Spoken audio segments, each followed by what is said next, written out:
القرآن.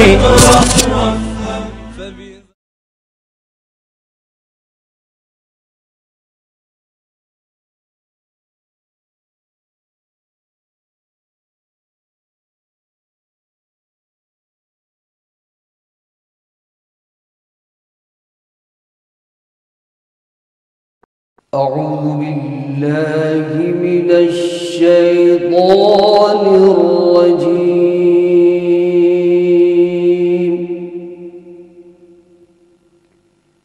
بسم الله الرحمن الرحيم. Our respected Hazrat Maulana Khalilur Rahman Sajjad Numani Sahab, Honorable Chief Guest Mr. Farooq Ahmed Sahab, distinguished guests, dear students, Assalamu alaikum wa rahmatullahi wa barakatuh. At the outset, I express my warm welcome to all of you on this seminar, Importance of Education. Meanwhile, it gives me an immense pleasure that the management of this noble institute has allowed us to organize this youth program, Importance of Education, with Islamic spirit by world-renowned scholar of Islam, Hazrat Maulana Khalilur Rahman Sajjad Numani Sahab. We are thankful to Allah to have him here with among us. Anyhow, this blessed institute of learning is the oldest college in Srinagar, locally known as SP College. Established in the year 1905, the college has celebrated its century year in 2005. And in this year, people from the world participated in the college function as the different departments of the college organized different workshops and exhibitions. Needless to mention that thousands of its alumni have risen to immense in scholarship, public service, and all other fields of human endeavor. This is one of the best colleges in the valley, and students from the college are very competent and innovative minded. This college has distinction of being the oldest college in Kashmir. It was founded in the year 1905 for the first half of the 20th century, half of the year. For the first half of the 20th century, SP College had the distinction of being the only institution to provide facilities for imparting higher education in arts and science disciplines in the valley. SP College is the first college in the Kashmir Valley which became no polythene zone in 2010. Our NELCO, Nigin Lake Conservation Organization, that goes by their spirit.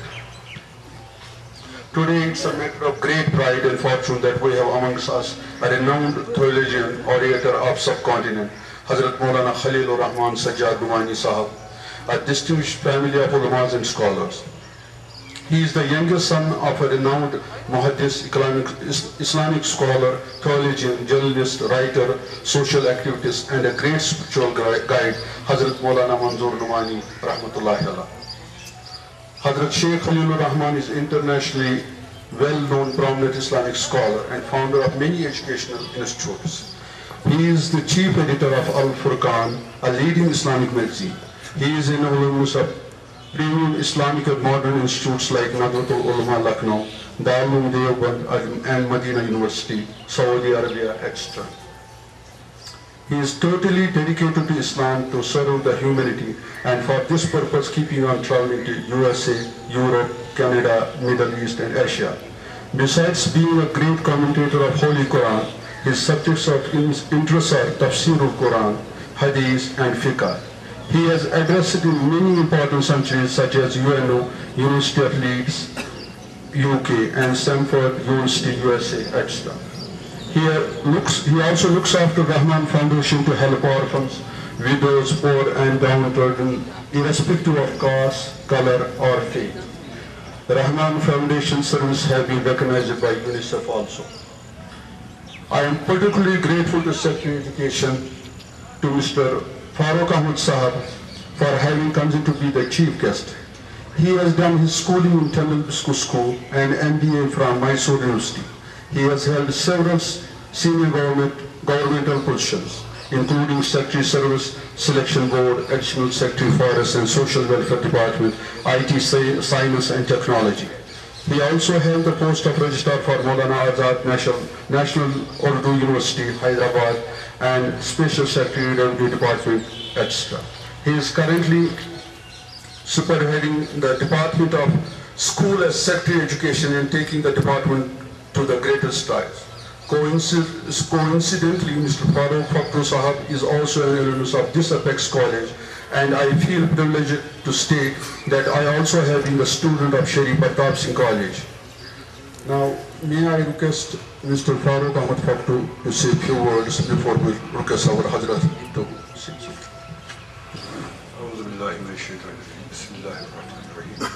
اللهم صل على محمد وعلى آل محمد كما صليت على إبراهيم وعلى آل إبراهيم إنك حميد مجيد اللهم بارك على محمد وعلى آل محمد كما باركت على إبراهيم وعلى آل إبراهيم إنك حميد مجيد. محترم جناب مولانا حضرت سجاد نعمانی صاحب، منظور احمد مانو صاحب، اس کالج کے پرنسپل گلکار صاحب، میرے بزرگوں، دوستوں، بھائیوں، السلام علیکم ورحمۃ اللہ وبرکاتہ.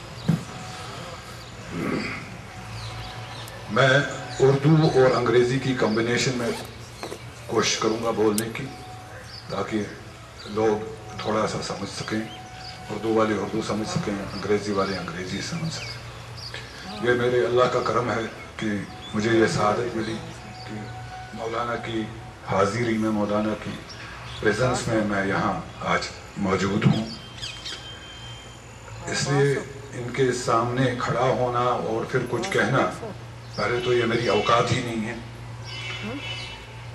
تو چونکہ منظور صاحب نے بڑی انہوں نے کافی مجھے مجبور کیا کہ میں یہاں آؤں، حالانکہ میں سمجھتا ہوں کہ مولانا کے پاس بیٹھنا بھی میری اوقات نہیں ہے،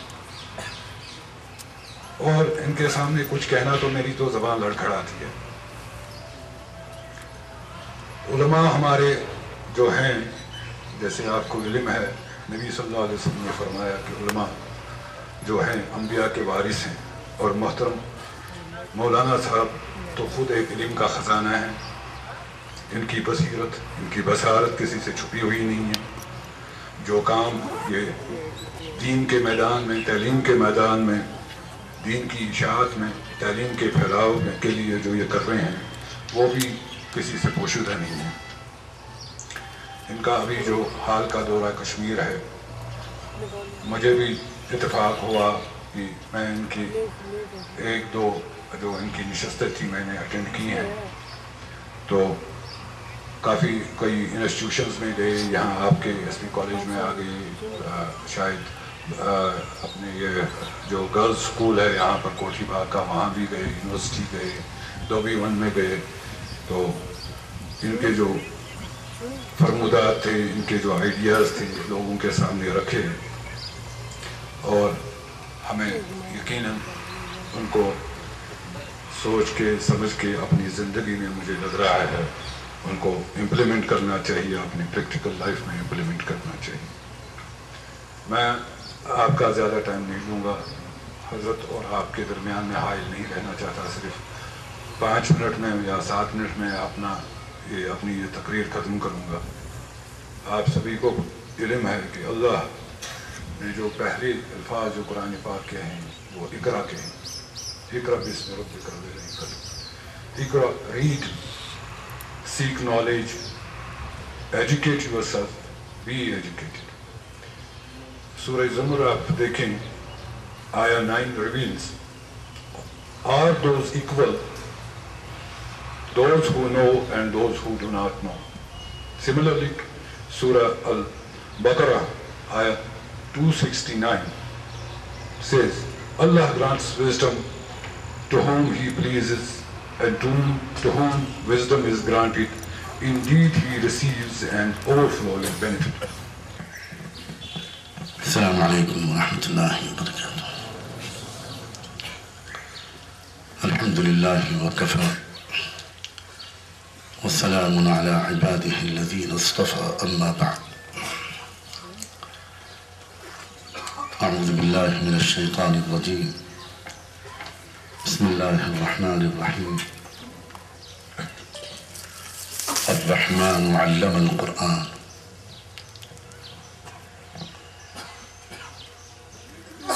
خلق الإنسان وقال تعالى اجعلني على خزائن الأرض إني حفيظ عليم سبحان ربك رب العزة عما يصفون وسلام على المرسلين والحمد لله رب العالمين.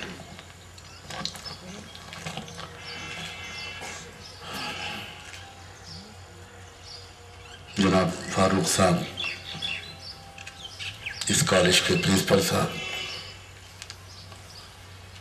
اور ملت کی انسانیت کی امیدوں کا مرکز نوجوانوں،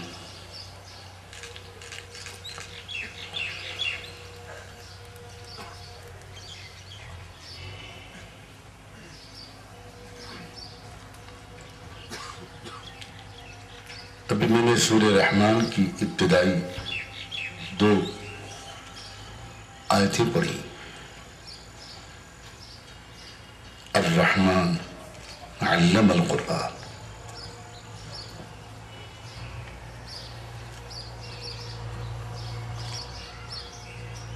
رحمان نے علم سکھایا قرآن کا.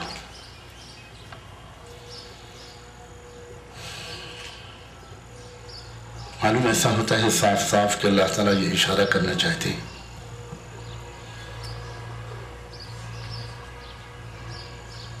کہ علم اللہ کی صرف صفت علیم سے نہیں نکلا بلکہ اللہ کی صفت رحمان سے نکلا.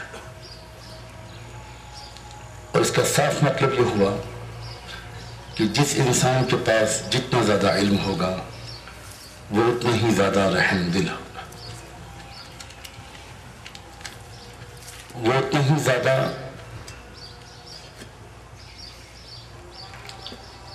لوگوں کا خیر خواہ، خدمت گزار اور لوگوں کو دینے والا ہوگا.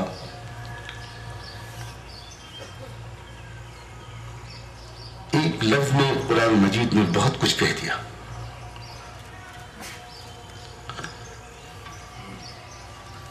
علم کا مقصد متعین ہوتا ہے اس آیت سے بھی.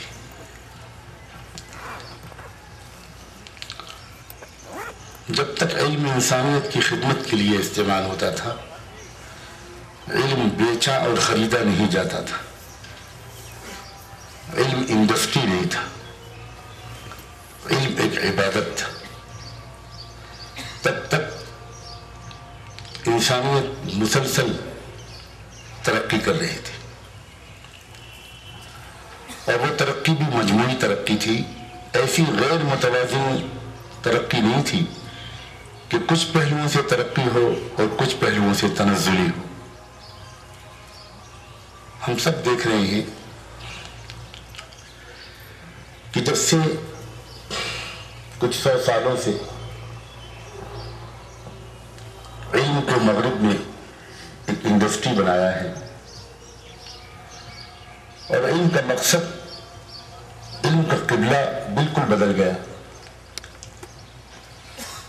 علم ایک تجارت بنا، ایک کاروبار بنا، اور علم کے سیکھنے والے صرف اسی لیے علم سیکھتے ہیں عام طور پر آج کل کہ ان کو آگے چل کر کیریئر بنانا ہے اور بہت کچھ کمانا ہے، سماج سے بہت کچھ لینا ہے. جب تک علم کے سیکھنے والوں کا زندگی کا مقصد اور علم کا مقصد ہوتا تھا کہ ہمیں سماج کو دینا ہے، تو بالکل انداز دوسرا تھا.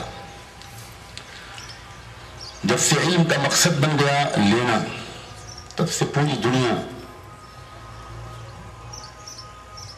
روحانی قدروں کے لحاظ سے، انسانی ویلیوز کے لحاظ سے ویران ہو گئی.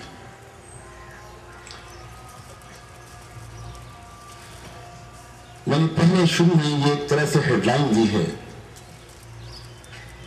اور وہ بات جو مجھے شاید بعد میں کہنی چاہیے تھی میں نے پہلے کہی ہے. میں اپنے عزیز نوجوانوں سے بہت امید کے ساتھ ان کو ایک واقعہ سنانا چاہتا ہوں جس سے پریکٹیکلی ایک نمونہ سامنے آتا ہے علم کے مقصد کا، علم کی اہمیت کا، علم کی افادیت کا، اور علم کے ذریعے سے کیا کچھ ہو سکتا ہے دنیا میں۔ وہ پریکٹیکلی وہ بات اس سے سامنے آتی ہے، اور اس کے بعد پھر زیادہ کچھ کہنے کی ضرورت بھی شاید نہ رہے، کیونکہ اس واقعے سے آپ سب کچھ سمجھ جائیں گے۔ جو واقعہ میں سنانے جا رہا ہوں یہ انسانی زندگی کا، انسانی تاریخ کا ایک بہترین واقعہ ہے، اور یہ بات خود اللہ نے کہی ہے اس واقعے کے بارے میں۔ یہ واقعہ انسانی تاریخ کا بہترین واقعہ، جس واقعے کو رب کائنات انسانی تاریخ کا ایک بہترین واقعہ قرار دے۔ غور کیجئے کہ وہ واقعہ کتنا قیمتی ہوگا اور اس سے کتنا کچھ ہم سیکھ سکتے ہیں۔ وہ واقعہ ہے یوسف علیہ السلام۔ فلسطین کے گاؤں کنعان میں ایک فیملی رہتی تھی جس بڑی پیاری روحانی علمی تاریخ تھی۔ اس فیملی کے جو مورث اعلیٰ تھے وہ تھے سیدنا ابراہیم خلیل اللہ۔ ان کے بیٹے تھے وہ بھی اللہ کے ایک پیغمبر، انسانیت کے خدمت گزار اور رہبر، حضرت اسحاق علیہ السلام،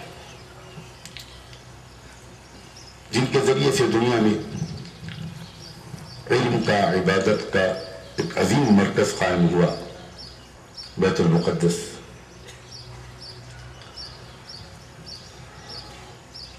جس علمی مرکز میں ہزاروں علم سکھانے والے انبیاء علیہ السلام آئے۔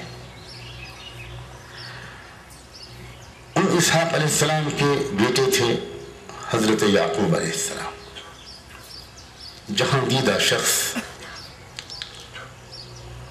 بہت دور اندیش، جذبات پر قابو پانے کے لحاظ سے ایک مثالی شخصیت،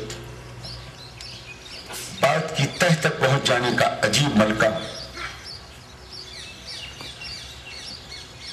حضرت ابراہیم علیہ السلام، حضرت اسحاق علیہ السلام اور حضرت یعقوب علیہ السلام، ان تینوں کا تذکرہ ایک اور جگہ پر قرآن نے کیا ہے، اور ان کے لیے عجیب قسم کی کوالیفیکیشنز استعمال کی ہے جو مجھے اپنے محدود علم کے مطابق نہیں یاد آتا کہ قرآن میں کسی اور کے بارے میں استعمال کی گئی۔ ان کے بارے میں کہا گیا وَاذْكُرْ عِبَادَنَا إِبْرَاهِيمَ وَإِسْحَاقَ وَيَعْقُوبَ أُولِي الْأَيْدِي وَالْأَبْصَارِ۔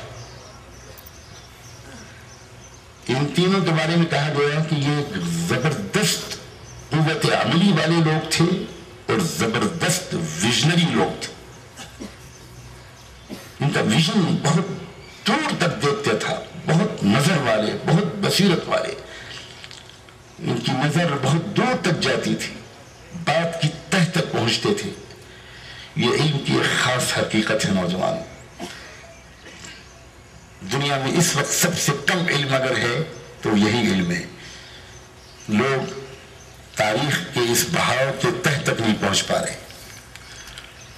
کوئی بھی واقعہ ہوتا ہے انفرادی سطح پر، خاندانی سطح پر، ملکی سطح پر، عالمی سطح پر، تو اس واقعے کی تہ تک پہنچنے کی استعداد اس وقت کم ہوتی چلی جا رہی ہے۔ ہزاروں لوگ کسی ایک واقعے پر روزانہ کمنٹس کرتے ہیں، اخبارات میں لکھتے ہیں، ٹی وی میں آ کر، پینل پر آ کر اپنی رائے کا اظہار کرتے ہیں، انٹرنیٹ پر اپنے کمنٹس کرتے ہیں، لیکن اکثر کے مطالعے سے اندازہ ہوتا ہے کہ لوگ پرائما فیسائی، جو اوپر کی ایک لیئر ہے، ایک ظاہری سطح ہے، اس کو دیکھ کر وہ کمنٹ کرتے ہیں، بات کی تہ تک نہیں پہنچ پاتی۔ حضرت ابراہیم، حضرت اسحاق، حضرت یعقوب علیہ السلام کے بارے میں اللہ تعالیٰ نے یہ عجیب و غریب اشارہ فرمایا ہے. اب جو شخص ابراہیم علیہ السلام کی پوری لائف ہسٹری پڑھتا ہے, جو حضرت اسحاق علیہ السلام کی پوری لائف ہسٹری پڑھتا ہے, جو حضرت یعقوب علیہ السلام کی پوری لائف ہسٹری پڑھتا ہے, وہ کچھ سمجھ پاتا ہے کہ اولی الایدی والابصار کا کیا مطلب, ان کے اندر کیا علمی گہرائی تھی, کیا سمجھ تھی. تو اسی خاندان کے چشم و چراغ حضرت یعقوب علیہ السلام کے ایک فرزند حضرت یوسف علیہ السلام تھے. اور اپنے آباء و اجداد کے, ویسے تو ان کے اور بھی بھائی تھے, لیکن اپنے باپ دادا کی علمی روحانی صلاحیت, ان کا ویژن, ان کے اخلاق, ان کی وراثت یعقوب علیہ السلام کے سب بیٹوں میں خاص طور پر یوسف علیہ السلام کو ہی ملی تھی. اور اس زمانے میں فلسطین دنیا کی تہذیب اور قیادت کا مرکز نہیں تھا. اس زمانے میں ایجپٹ, مصر, وہ دنیا کی تمدن اور دنیا کی معاشی سیاسی قیادت کا اصل مرکز تھا. ایک لمبی مدت تک ایجپٹ جو رہا ہے وہ دنیا کا مرکز رہا ہے, ایک سپر پاور کی حیثیت اس کی رہی ہے, ایک لیڈنگ رول اس کا رہا ہے. وہ وہی زمانہ تھا. اور بدقسمتی سے اس دور میں مصر پر جو لوگ رول کر رہے تھے اور جنہوں نے اس پاور اسٹرکچر پر قبضہ کر رکھا تھا, وہ بہت نیرو مائنڈڈ لوگ تھے, بہت سیلفش لوگ تھے, بہت ایروگنٹ لوگ تھے. اور وہ سارے ریسورسز کو کیپچر کر کے اپنا اور اپنی ڈائنسٹی, اپنی فیملی, بس اس کا انٹرسٹ سرو کرتے تھے. باقی قوم ظلم و استحصال کا اور نظر انداز کیے جانے کا شکار تھی. یہ جو تاریخ ہے انسانی, اے عزیز نوجوانوں, اس بات کو ضرور نوٹ کرنا کہ یہ کروٹ بدلتی ہے, یہ ہمیشہ ایک سی نہیں رہتی. اس میں ایک تسلسل ہے کہ ظلم کا اندھیرا چھاتا ہے, جہالت پھیلتی ہے, ایکسپلائٹیشن کی بنیاد پر کھڑے ہونے والا اسٹرکچر ایک زمانے تک انسانوں کے حقوق کو چھینتا ہے. پھر اس کے بعد اس کیوس کے بعد ایک آرڈر ضرور آتا ہے. یہ ایک سائنٹیفک فینومینا ہے, آپ نے ضرور اس کو پڑھا ہوگا. رات کے بعد صبح ضرور آتی ہے. اسی طرح جب وہ وقت آیا کہ اس انسانیت, اس دنیا کو چلانے والے اس مالک کے منصوبے کے مطابق دنیا کے اندر انجسٹس کی جگہ پر جسٹس کا نظام, عدل کا نظام, انصاف کا نظام قائم ہو اور دنیا کے انسان چین کی سانس لے. تو ایسی ورلڈ آرڈر میں تبدیلی کے لیے دنیا کے کنارے کسی چھوٹے موٹے نامعلوم ملک میں تبدیلی لانے سے کام نہیں چلتا. کام تب چلتا ہے جو سینٹر ہوتا ہے دنیا کا, جو دنیا کی قیادت کا مرکز بن جاتا ہے. جب تک وہاں پر انصاف کی بنیاد پر ایک نیا ورلڈ آرڈر قائم نہیں ہوتا, تب تک دنیا میں کوئی سبسٹینشل چینج نہیں آتا, کوئی جوہری تبدیلی نہیں ہوتی. چنانچہ انسانیت کے شفیق پروردگار نے ایک زمانے تک مصر کے حکمرانوں کو اور معاشرے کے لیڈرز کو مہلت دینے کے بعد اب فیصلہ کیا کہ اب اس ورلڈ آرڈر کو بدلا جائے, اور they no longer deserve to be given the chance to rule the Egypt. وقت ختم ہو گیا، ان میں ایک تبدیلی آنی چاہیے۔ لیکن عجیب بات ہے، انسانیت کا جو پروردگار ہے وہ ہر مرتبہ تاریخ میں جو تبدیلی لاتا ہے وہ ایک ہی گھسے پیٹے طریقے پر نہیں لاتا۔ وہ کسی لکیر کا فقیر نہیں ہے، وہ نت نئے اسکیم لاتا ہے، نت نئے طریقے لاتا ہے دنیا میں انقلاب لانے کے، دنیا میں تبدیلی لانے کے۔ یہ بات بھی بہت اہمیت کے ساتھ نوٹ کرنے کی ہے کہ جو لوگ سینسیٹیو ہوتے ہیں، درد مند ہوتے ہیں، جو ریولیوشن لانا چاہتے ہیں، جو چینج کرنا چاہتے ہیں، بعض لوگ وہ کاپی بک اسٹائل کی طرف امیدوں سے دیکھتے ہیں اور یہ نہیں سمجھتے کہ ہمارے دور میں کس طریقے پر چینج لایا جا سکتا ہے۔ ہر دور میں چینج لانے کا ایک ہی طریقہ نہیں ہوتا۔ قرآن نے انقلابات عالم کی تاریخ کی طرف بہت اشارے کیے ہیں اور اس میں یہی راز ہے کہ ہر دور میں جو تبدیلی آئی ہے دنیا کے حالات میں وہ ایک الگ طریقے سے آئی۔ چنانچہ انسانیت کے رب نے جب یہ طے کیا کہ اب انسانی برادری کے حالات کو ٹھیک کیا جائے اور مرکز ثقل مصر کو عدل و انصاف کا گہوارہ بنایا جائے، تو اس کی پلاننگ عجیب و غریب ہوئی جس تک کوئی پہنچ نہیں سکتا تھا۔ اس نے یہ طے کیا کہ فلسطین کے گاؤں کنعان میں ایک بسنے والا یہ جو نوجوان ہے یوسف، اس کے اندر وہ کیلیبر ہیں، اس کے اندر وہ کوالٹیز ہیں، اس کے اندر وہ صفات ہیں، اس کے اندر وہ استعداد ہے، اس کے اندر وہ جوہر ہے، اس کے اندر وہ پوٹینشل ہے کہ یہ بیسٹ شخصیت ہے زمین پر بسنے والے انسانوں میں۔ چنانچہ اللہ نے طے کیا کہ اس کو یوسف کو فلسطین سے نکال کر مصر کا حکمراں بنانا ہے۔ something unimaginable۔ جو لوگ اس وقت کے حالات کو جانتے ہیں وہ اس کا کوئی امکان ہی نہیں تھا ظاہری حالات میں۔ مصر کے لوگ اپنے آپ کو اپر کاسٹ کا سمجھتے تھے، چوزن ریس کا سمجھتے تھے، اور ان فلسطینیوں کو نہایت ڈاؤن ٹروڈن سمجھتے تھے، نہایت اپریس سمجھتے تھے، یہاں تک کہ مصر کی آبادی میں کسی فلسطینی کو مصری علاقے میں رہنے کی، مصریوں کے پڑوس میں رہنے کی اجازت نہیں تھی، بہت حقارت سے دیکھا جاتا تھا۔ یہ صرف غلامی کے لائق لوگ سمجھے جاتے تھے، اور اللہ تعالیٰ نے نہایت خاموشی کے ساتھ یہ طے فرما دیا کہ یوسف کو مصر کا حکمراں بننا ہے، یہی شخص ہے جو یہ کام کر سکتا ہے۔ اب اس کی ایک ماسٹر پلاننگ اللہ کی کتاب تقدیر میں ہوتی ہے، اور اللہ کی جو پلاننگ ہے وہ عجیب و غریب ہوتی ہے۔ کوئی دنیا کا انسان اس کی تہ تک نہیں پہنچ سکتا، کوئی سمجھ نہیں سکتا کہ کیا اللہ تعالیٰ نے طے کیا ہے۔ اکثر و بیشتر تو تاریخ کا جو ویل ہے وہ الٹا چلتا ہے،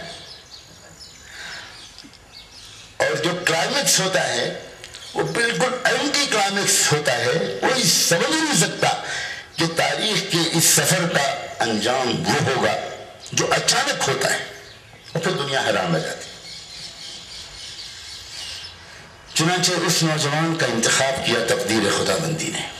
اب مصر لایا کیسے جائے، فلسطین سے مصر لایا کیسے جائے، کیا سبب بنے کہ وہ چھوٹا سا نوجوان بچہ اپنی باپ ماں کو چھوڑ کر مصر پہنچے؟ اللہ تعالیٰ کے خزانے میں منصوبہ بندی کے طریقوں کی کوئی کمی نہیں۔ چنانچہ ایک عجیب و غریب طریقے پر اللہ تعالیٰ نے مصر آنے کا انتظام کیا۔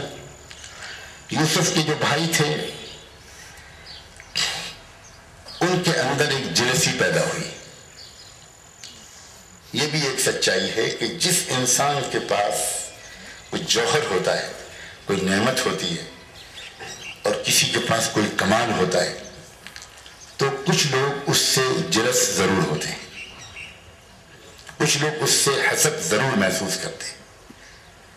جو لوگ اس بلندی تک نہیں پہنچ پاتے بجائے اس کے کہ وہ اپنی کمی کا اقرار کریں وہ اس انسان سے وہ نعمت چھین لینا چاہتے ہیں. اور قرآن کا کمال دیکھیے, قرآن نے ہم کو یہ نہیں سکھایا کہ تم کو کوئی نعمت ملے تو تم یہ دعا کرو کہ اللہ مجھ سے کوئی دنیا میں حسد نہ کرے. یہ دعا نہیں سکھائی اللہ نے, بلکہ یہ سکھایا کہ تم یہ دعا مانگا کرو کہ کوئی مجھ سے اگر جلے اور حسد کرے تو اس کا نقصان مجھ کو نہ پہنچے. من شر حاسد اذا حسد. قرآن کے ماہر علماء اس کی گہرائی پر روشنی ڈالتے ہوئے بتاتے ہیں کہ اس کی وجہ یہ ہے کہ اگر تم یہ دعا کرو گے کہ مجھ سے کوئی حسد نہ کرے تو دوسرے لفظوں میں اس دعا کا مطلب یہ ہوگا کہ تم یہ مانگ رہے ہو کہ اللہ مجھ کو آپ کوئی نعمت نہ دیجیے, کیونکہ نعمت ملے گی تو کچھ دلوں میں حسد ضرور ہوگا. تو تم یہ دعا مت مانگو کہ مجھ سے کوئی حسد نہ کرے, تم یہ دعا مانگا کرو کہ اگر کوئی حسد کرے تو مجھے اس حسد کا نقصان نہ پہنچے. چنانچہ یوسف علیہ السلام کے بھائیوں کے دل میں ایک جلسی پیدا ہوئی کہ ہمارے باپ جتنا پیار یوسف سے کرتے ہیں ہم سے نہیں کرتے. جس باپ کے کئی اولادیں ہوں اور ان میں ایک اولاد بہت ہونہار, سعادت مند, سمجھدار, ادب کرنے والی, رسپیکٹ کرنے والی ہو, وہ باپ جان بوجھ کر سب کے ساتھ معاملے میں کوئی فرق نہیں کرتا, لیکن وہ باپ اس بارے میں بے اختیار بھی ہوتا ہے کہ بے اختیار اس کی توجہ, اس کی شفقت اپنے اس بچے کی طرف زیادہ ہوتی ہے جو اپنے دوسرے بھائیوں بہنوں کے مقابلے میں زیادہ سعادت مند ہوتا ہے. یہ ایک نیچرل بات ہے. چنانچہ یعقوب علیہ السلام کے دل میں یوسف کی جو عزت تھی, جو قدر تھی, وہ زیادہ تھی. وہ سمجھتے تھے, وہ اولی الایدی والابصار میں تھے, وہ جانتے تھے کہ میرا بچہ, اس کا مستقبل بہت روشن ہے, یہی ہے جس میں خاص جوہر ہے. تو ان بھائیوں نے یوسف کے راستے سے ہٹانے کی ایک پلاننگ کی حسد کی وجہ سے, اور پہلے تو ان کے درمیان ایک رائے یہ آئی کہ اس کو قتل کر دو, لیکن اس کے بعد رائے اب یہ بنی کہ بھئی قتل تو مت کرو, البتہ بستی سے دور کسی کنویں میں اس کو ڈال کے چلے آؤ. چنانچہ ایسے ہی انہوں نے کیا. انہوں نے ایک کنویں میں یوسف کو ڈالا اور گھر پہ آ کر باپ سے جھوٹے آنسوؤں سے رو کر بتا دیا کہ ہم کیا کریں. وہ اپنے سامان کے پاس ہم نے اس کو بٹھا دیا تھا اور ہم لوگ پکنک منا رہے تھے, ریس کر رہے تھے. اس موقع پر ایک بھیڑیا آیا اور اس نے یوسف کو کھا لیا.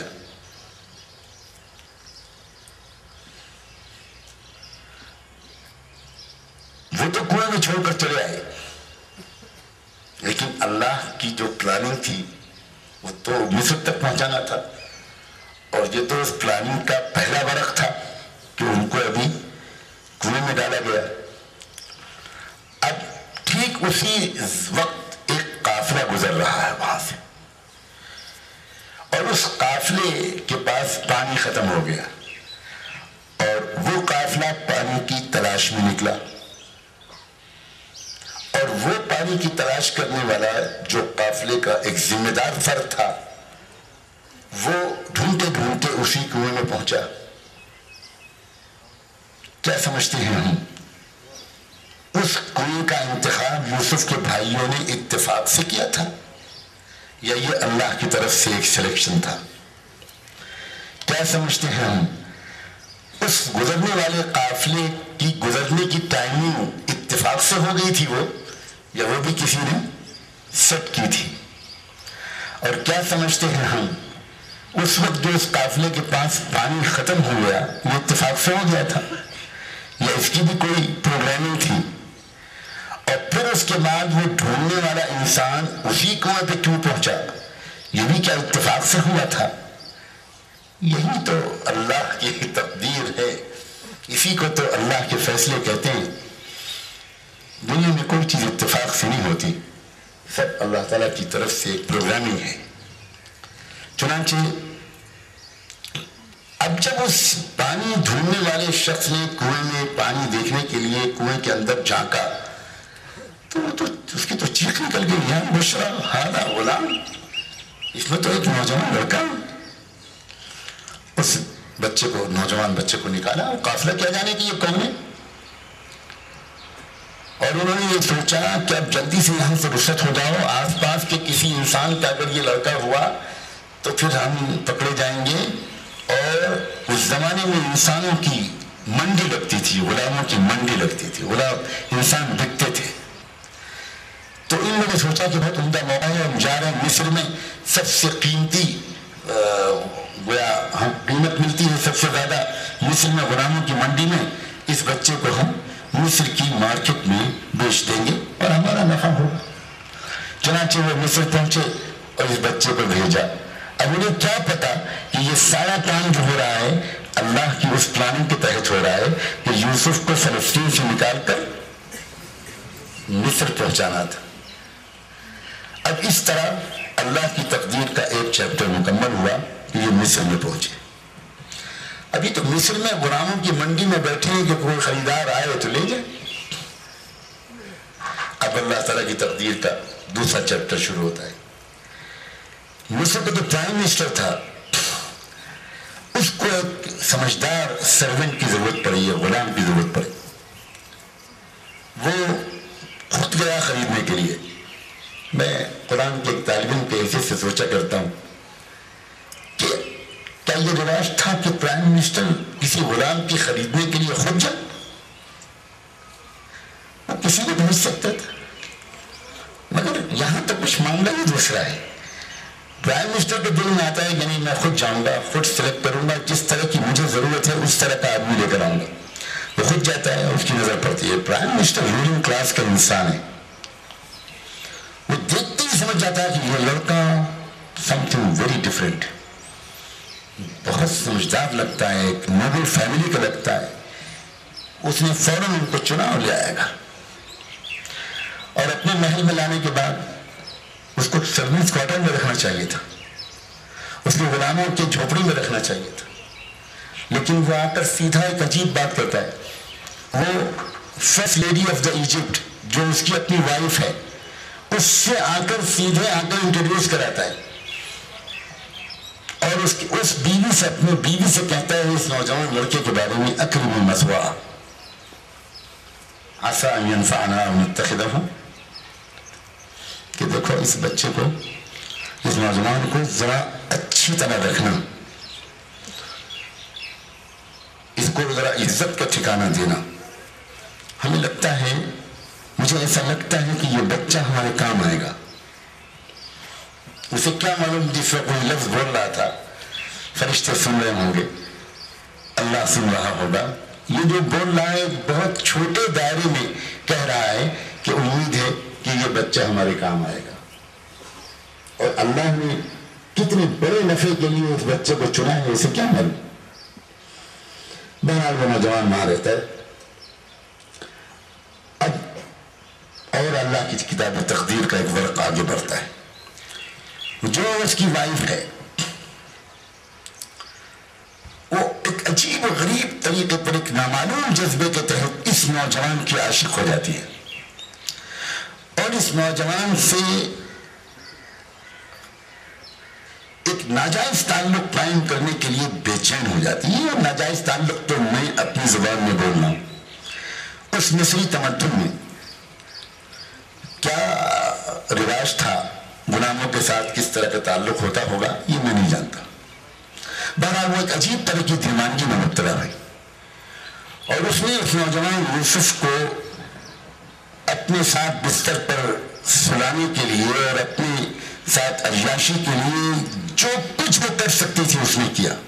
اور جس طرح ایک جوان عورت ایک نوجوان کو انوائٹ کر سکتی تھی اس نے سب کچھ کیا.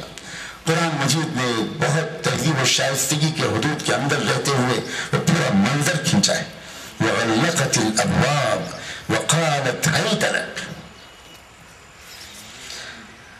اب ایک کردار سامنے آتا ہے یوسف علیہ السلام کے، یہ کس خاندان کے تھے، ان کی کہاں تربیت ہوئی تھی، یہ کتنے پاک دامن تھے اور کتنا ان کو اپنے پر کنٹرول حاصل تھا، کتنا قابو حاصل تھا. ترس گئے تھے یوسف علیہ السلام مدتوں سے کچھ ٹھنڈے لمحوں کے لیے، کچھ سکون اور سرور کے کچھ ساعتوں کے لیے. ایسے موقع پر تو بہت آسانی کے ساتھ وہ اس غلطی میں مبتلا ہو سکتے تھے، لیکن وہ ایک ایجوکیشن پائی تھی، ایک تربیت پائی تھی انہوں نے کہ ہر وہ کام جس کا دل چاہے وہ نہیں کرنا ہے، وہ ہمارے لیے مضر ہو سکتا ہے. ہمیں سوچ سمجھ کے کام کرنا ہے، کون سا کام ہمارے لیے مفید ہے، کون سا کام ہمارے لیے مضر ہے. ہمیں جذبات کا غلام نہیں بننا. چنانچہ جس وقت یوسف علیہ السلام کو اس بیوی نے، اس عورت نے اس طرح پر پکارا تو اس وقت یوسف علیہ السلام کی زبان سے نکلا ہے معاذ اللہ انہ ربی احسن مثوایا، اللہ مجھے بچا لیجیے، اللہ مجھے بچا لیجیے، اللہ مجھے بچا لیجیے. چنانچہ اللہ تعالیٰ نے ان کی مدد کی اور وہ اس گناہ میں ملوث ہونے سے 100% بچ گئے. اب وہ ایک عجیب واقعہ ہے، میں واقعہ کے سارے اجزاء سناؤں گا تو اصل پیغام نہیں دے پاؤں گا اور میں بہت زیادہ آپ کا زیادہ وقت نہیں لینا چاہتا. عجیب و غریب بات یہ ہوئی کہ اس واقعے کے فوراً بعد ایک طرح سے سچائی کھل گئی. اس وزیر اعظم کے سامنے جس کی بیوی نے یہ حرکت کی تھی، یہ بات صاف ہو گئی کہ بیوی ہی نے غلطی کی ہے، اسی نے ڈورے ڈالے تھے، اسی نے یوسف کے دامن پر دھبا لگانا چاہا تھا. یوسف بالکل پاک دامن ہے. وزیر اعظم سمجھ گیا، ایک خاص وجہ سے سمجھ گیا وہ، اور اس کے بعد اس نے معاملے کو رفع دفع کرتے ہوئے بیوی سے تو یہ کہا کہ دیکھو تم اللہ سے معافی مانگو، تم اپنے خدا سے معافی مانگو، تم یوسف سے معافی مانگو. استغفری لذنبک انک کنت من الخاطئین، میں سمجھ گیا ہوں تم اصل مجرم ہو، غلطی تمہاری تھی. اور یوسف سے کہا یوسف عاجز عن ھذا، یوسف اب بھول جاؤ اس واقعے کو، جو ہوا سر ہوا. لیکن وہ عورت، اس کے دل میں جو آگ لگی تھی بجھ نہیں رہی تھی. اور ادھر یہ ہوا کہ شہر میں ایک چرچا ہو گیا، بدنامی ہو رہی اس نے اس عورت کی کہ اس نے کیا کیا ہے، شاہی خاندان، حکمراں خاندان کی عزت کو خاک میں ملا دیا. ایک غلام پر اس کی نظر لگ گئی، ایک غلام پر اس کا دل آ گیا. کیا طریقہ ہے، کتنی نوبل فیملی ہے اور کہاں ایک غلام. اب اس عورت کو لگا کہ میں بدنام ہو رہی ہوں، اگر پلٹ کر میں نے یوسف کو بدنام نہ کیا تو پھر تو میں بدنام ہو جاؤں گی، صورتحال بگڑ جائے گی. تو اس نے ایک پارٹی آرگنائز کی، شہر کی بیگمات کو بلایا، کاکٹیل پارٹی، شاندار ڈرنکنگز، بہترین کھانے پینے کا انتظام، ایک مستی اور سرشاری کی کیفیت. جب محفل اپنے پیک کو پہنچ گئی تو اس وقت اس نے اشارہ کیا کہ یوسف ذرا آؤ ادھر. اور مقصد اس کا یہ تھا کہ تم جو شہر کی عورتوں میرے اوپر بہت ملامت کر رہے ہو، ذرا میں دکھاؤں تو تم کو اس کا حسن، اس کے بعد پوچھوں گی تمہاری خیریت.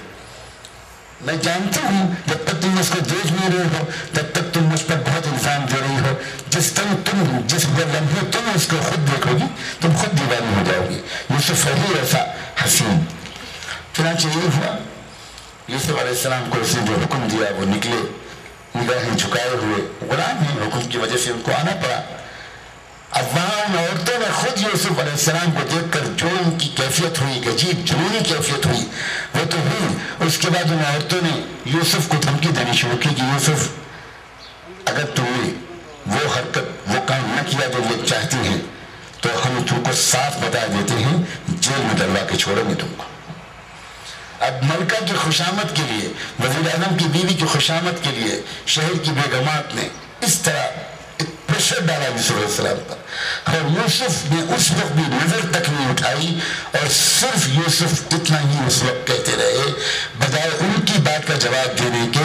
یوسف متوجہ ہو گئے اپنے رب کی طرف اور کہا انہوں نے کہ اللہ رب السجن احب الی مما یدعوننی الیہ، اللہ اگر جیل میں جائے بغیر میں ان کے اس گناہ سے نہیں بچ پاؤں گا تو اللہ مجھے جیل بھیج دیجیے، اللہ مجھے جیل بھیج دیجیے، مجھے بچا لیجیے، میں کیا کروں.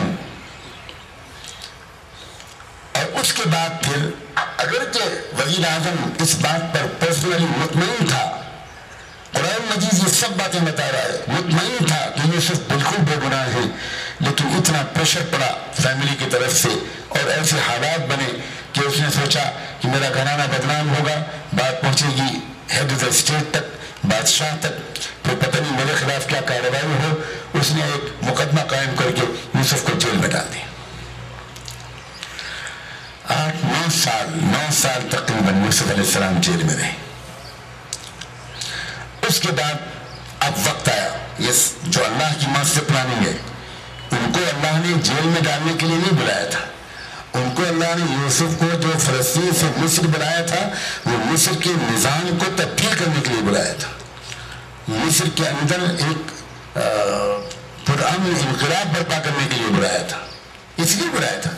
اب یہ تو سب ان کی تربیت ہو رہی تھی. اس کے پیچھے بہت راز ہیں کیوں اس لمبے راستے سے گزارا گیا.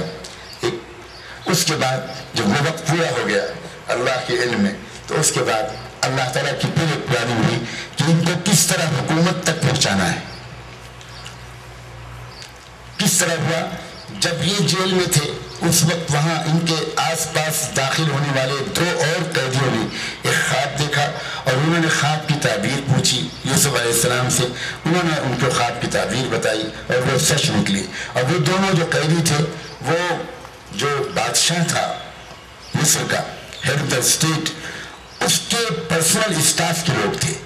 ایک کچن کا انچارج تھا اور ایک ڈرنکس کا انچارج تھا. ان دونوں پر بادشاہ کے مرڈر کا کیس چل رہا تھا اور الزام یہ تھا کہ انہوں نے کھانے میں یا ڈرنکس میں زہر ملایا ہے. تو جب مقدمہ چلا تو ایک پر جرم ثابت ہوا اور ایک پر جرم ثابت نہیں ہوا. خواب کی تعبیر بتاتے وقت یوسف علیہ السلام نے صاف بتا دیا تھا کہ تم میں سے ایک تو پھانسی چڑھا دیا جائے گا، اس کو تو سزائے موت ملے گی، اور ایک کو رہا کر دیا جائے گا. وہی ہوا. جب ججمنٹ آیا تو یہی ججمنٹ تھا. تو ایک کو تو پھانسی پہ چڑھا دیا گیا، دوسرے کو رہا کر دیا گیا. جو دوسرا رہا کیا گیا، اس نے واپس اپنی ڈیوٹی جوائن کی. اور واپس ڈیوٹی جوائن کرنے کے بعد جاتے وقت یوسف علیہ السلام نے اس سے کہا تھا کہ دیکھو تم بادشاہ کے خاص سرونٹ ہو، تم اس کے بیڈ روم تک جاتے ہو، ذرا میرا تذکرہ کرنا تم مجھ سے. اذکرنی عند ربک، کہ جیل میں ایک ایسا شخص ہے اور آپ ذرا تحقیق کیجئے اس کو کس طرح ڈلوا دیا گیا ہے جیل میں بے گناہی کے باوجود.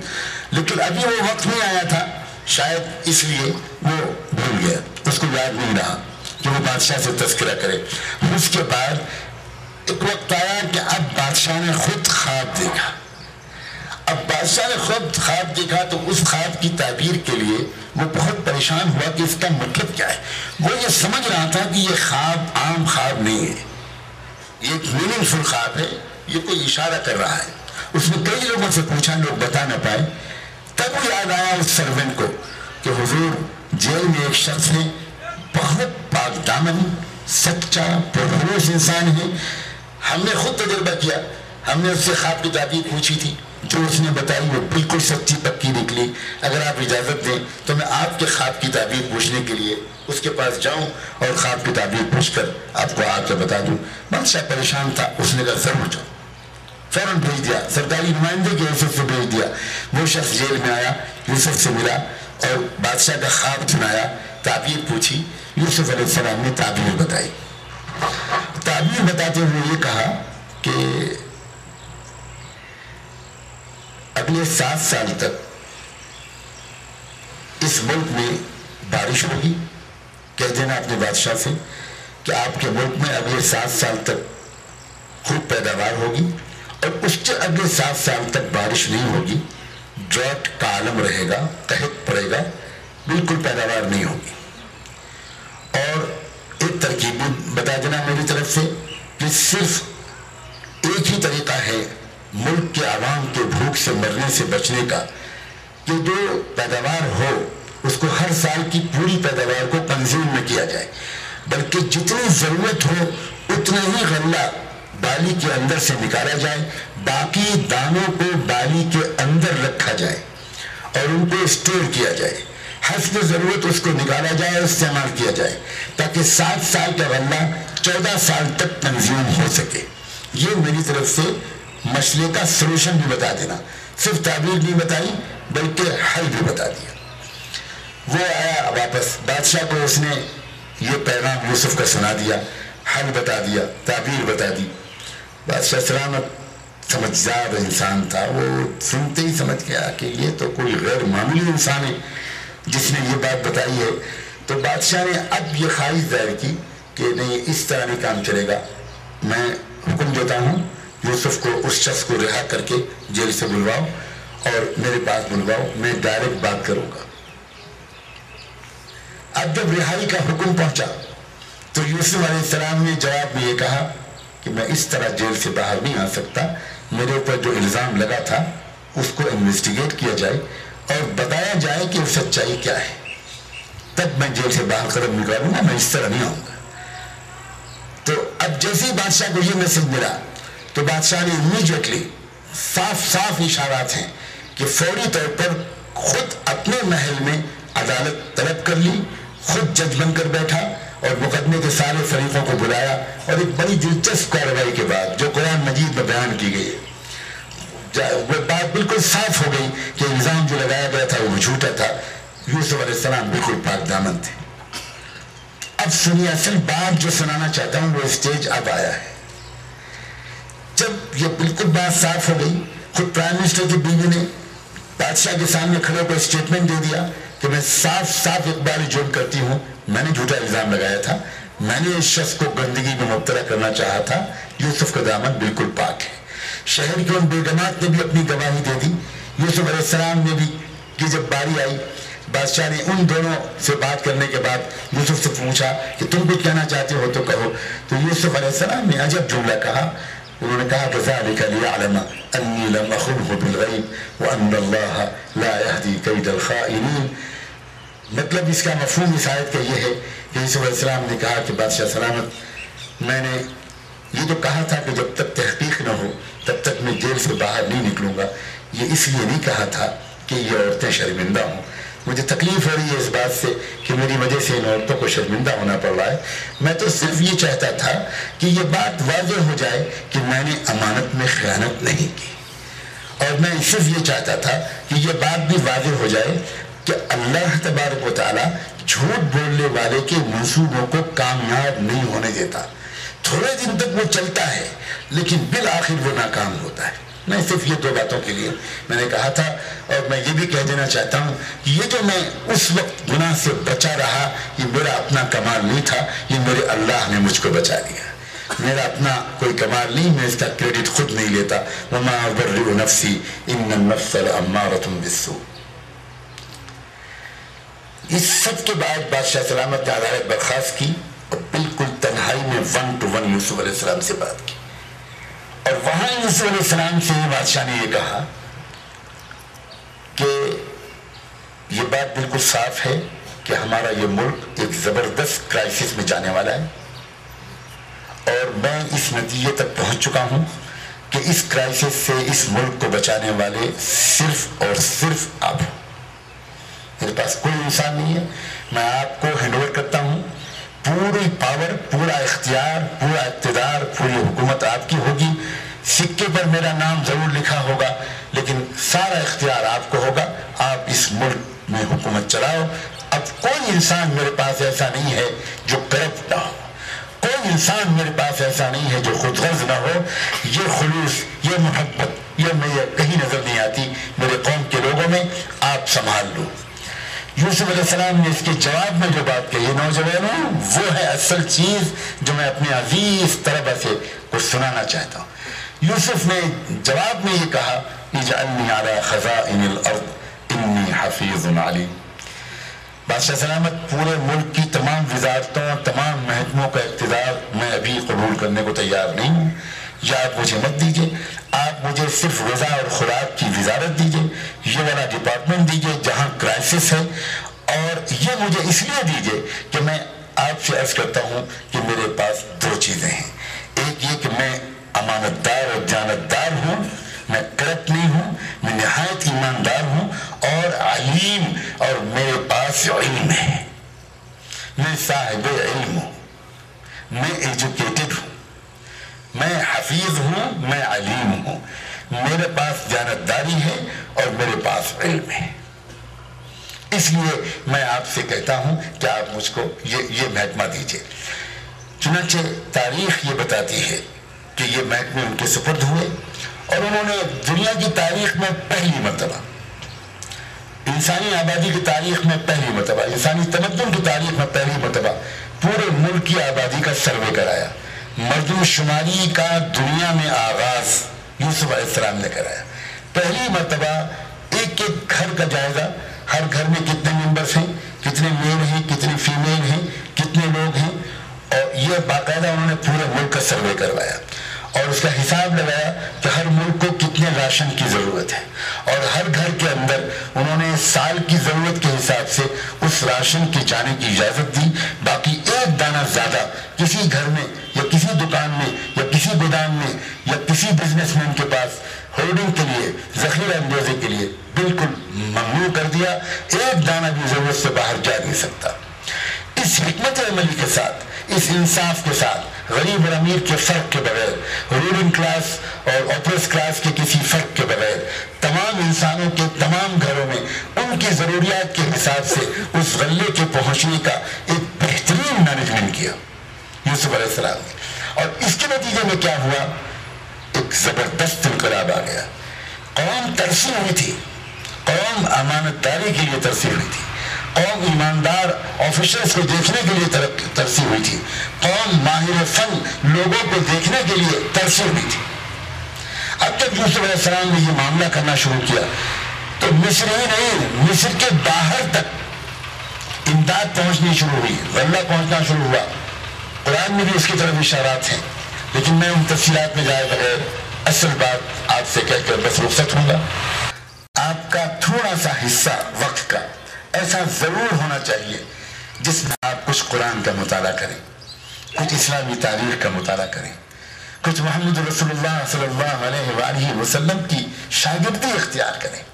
کوئی وقت ایسا ہو جس میں آپ 10-15 منٹ 20 منٹ کسی صاحب علم، صاحب دل کے پاس بیٹھ کر اس سے کہیں ایک حدیث اللہ کے رسول کی مجھے سنا دیجیے، ایک آیت قرآن کی مجھ کو سمجھا دیجیے، ایک آیت کا ایک لفظ مجھے بتا دیجیے۔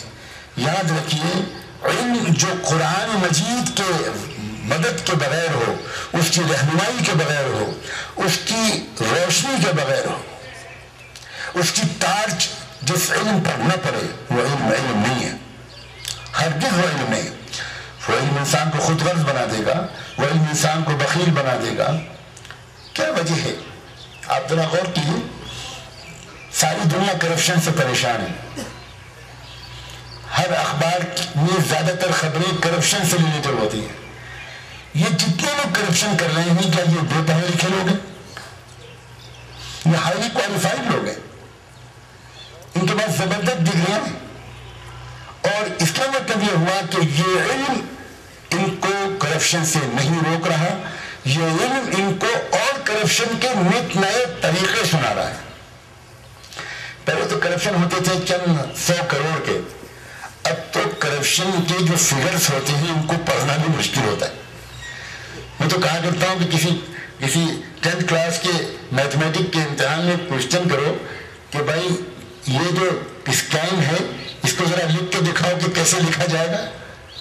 ابھی چند دنوں پہلے خبر آئی کہ دلی ایئرپورٹ کے سلسلے میں جو اسکیم پکڑا گیا ہے، سامنے آیا ہے، تو جو اخبار میں ہیڈنگ تھی اس کو پڑھنے اور سمجھنے میں مجھے 1-2 منٹ لگے، سمجھ بھی نہیں آ رہا تھا کہ یہ کیا ہے۔ 1,85,000 کروڑ، یا خدا کتنا بڑا پیٹ ہے ان لوگوں کا، اس میں کتنے لیئر ہیں، کتنے فلورس ہیں، کیا ہے بھائی؟ اور یہ سب بڑے کوالیفائڈ لوگ ہیں، کوئی کہاں سے ڈگری لے کر آیا، کوئی کہاں سے ڈگری لے کر آیا۔ کیا یہ والی تعلیم سے کوئی نفع ہوگا انسانیت کا؟ یہ تعلیم تو ایک باوردی لٹیرے تیار کر رہی ہے، یہ تعلیم تو ایک لائسنس چور تیار کر رہی ہے، یہ تعلیم تو انسانیت کی خون چوسنے کا طریقہ سکھا رہی ہے۔ غریب انسانوں کا گاہے پسینے کی کمائی ہوئی اس دولت کو چند لوگ لوٹ رہے ہیں پوری دنیا میں۔ یہ اس تعلیم کا ماحصل ہے جس کو آج تعلیم کہا جا رہا ہے۔ ہرگز تعلیم نہیں، کوئی سمجھدار انسان اس کو تعلیم ماننے کو تیار نہیں ہے۔ ہرگز نہیں. تعلیم وہ ہے جو اخلاق سکھائے, تعلیم وہ ہے جو انسانیت سکھائے, تعلیم وہ ہے جو رحم دلی سکھائے, تعلیم وہ ہے جو خدمت سکھائے, تعلیم جو ہے جو دوسروں کا دکھ درد بانٹنے کا سلیقہ سکھائے. یہ تو ایمان والے نوجوانوں کا مجمع ہے, اور وہ بھی وہ مجھے امید ہے انشاءاللہ آپ کے اندر جذبات ہیں, آپ کے اندر ایک تمنائیں ہیں. کاش کہ ذرا سی آپ کو ایک چنگاری مل جائے تو آپ بہت آگے جا سکتے ہیں. صحابہ کرام, آپ ان کے نام سنتے رہتے ہیں اور انہی کے ناموں پر ہمارے آپ کے نام رکھے جاتے ہیں. اکثر کوئی ابو بکر ہوتا ہے, کوئی عمر ہوتا ہے, کوئی عثمان ہوتا ہے, کوئی علی ہوتا ہے, کوئی حسن اور حسین ہوتا ہے. یہ اکثر لوگ جو تھے یہ پڑھے لکھے لوگ نہیں تھے. اکثر لوگ اپنا نام بھی نہیں لکھ سکتے تھے. اکثر لوگ الٹریٹ تھے. لیکن کیا ان صحابہ کو دنیا کا کوئی باخبر انسان جاہل کہہ سکتا ہے؟ یہ علم کے سمندر تھے. عجیب لوگ ہیں, یعنی بے پڑھے لکھے ہیں, لیکن کوئی شخص دنیا میں ان کو جاہل نہیں کہہ سکتا. یہ تہذیبوں کے استاذوں کے استاد تھے. یہ ان پڑھ لوگ, انہوں نے جب پرشین امپائر کو ہاتھ میں لیا, جب رومن امپائر کو ہاتھ میں لیا, تو دنیا کو دکھایا کہ انصاف کیسے ہوتا ہے, دنیا کو دکھایا کہ تعمیر و ترقی کیسے ہوتی ہے, دنیا کو دکھایا کہ عورتوں کی عزت کی حفاظت کیسے ہوتی ہے, دنیا کو دکھایا کہ پیداوار کی حفاظت کیسے ہوتی ہے, دنیا کو دکھایا کہ آل راؤنڈ ڈیولپمنٹ انسانیت کا کیسے ہوتا ہے. یہ تھے وہ لوگ جن کو دنیا کہتی تھی کہ الٹریٹ لوگ ہیں. اصل ایجوکیشن وہ نہیں ہے, مجھے کہنے کی صاف صاف اجازت دو. اصل ایجوکیشن وہ بالکل نہیں ہے جس کو آج ایجوکیشن کہا جا رہا ہے. اصل ایجوکیشن وہ ہے جو بندے کو بندہ بنائے, جو انسان کو انسان بنائے, جو شوہر کو ایک اچھا شوہر بنائے, وفادار شوہر بنائے, جو بیوی کو ایک وفادار اور پاک دامن بیوی بنائے, جو اولاد کو اپنے ماں باپ کی سعادت مند اولاد بنائے, جو ایک ماں باپ کو اپنے بچوں کا ایک کامیاب والدین بنائے. یہ ہے علم. لیکن آج اس علم کا کوئی چرچہ ہمارے کالج یونیورسٹیز میں نہیں ہے. یہ ہر ایک کا پرسنل معاملہ ہے, یہ پرسنل معاملہ ہے, اس سے ہمیں کیا مطلب. یہ تو پروفیشنلزم کی تعلیم ہے. عجیب بات ہے, پروفیشنلزم وداؤٹ ویلیوز, اس کا نقصان اس کے فائدے سے زیادہ ہے. یاد رکھیں, آپ کو ایک موقع ملا ہے, آپ اعلیٰ درجے کے پروفیشنل بنے. اگر یوسف علیہ السلام وہ فن کے ماہر نہ ہوتے, اگر غلے کی حفاظت کے ماہر نہ ہوتے, وہ ان کی فیملی ہسٹری تھی. یوسف علیہ السلام ایک ایگریکلچر خاندان کے وارث تھے. ان کے خاندان میں زراعت ہوتی تھی, ان کو پتا ہے کہ غلہ کیسے رکھا جاتا تھا. تو یہ علم تو ان کو وہاں سے حاصل ہوا, اور ساتھ ساتھ چونکہ ان کا تعلق نبوت سے تھا, ان کا تعلق ابراہیمی تہذیب سے تھا, ان کا تعلق اللہ سے تھا, بیت المقدس سے تھا. وہ اولاد تھے اس خاندان کے جہاں تربیت ہوئی ہوگی ان کی. تو اس دونوں علوم کے جامع ہونے کی وجہ سے وہ اتنا بڑا کام کر پائے. اے مسلم نوجوانوں, اے عزیز نوجوانوں, ملت کے مستقبل ہو آپ. میں تو اگر کوئی مبالغہ نہ سمجھے تو میں اپنے دکھے ہوئے دل کی طرف سے, انسانیت کی طرف سے مسلم پروفیشنل مسلم نوجوانوں سے رحم کی درخواست کروں. کون بچائے گا اس انسانیت کو؟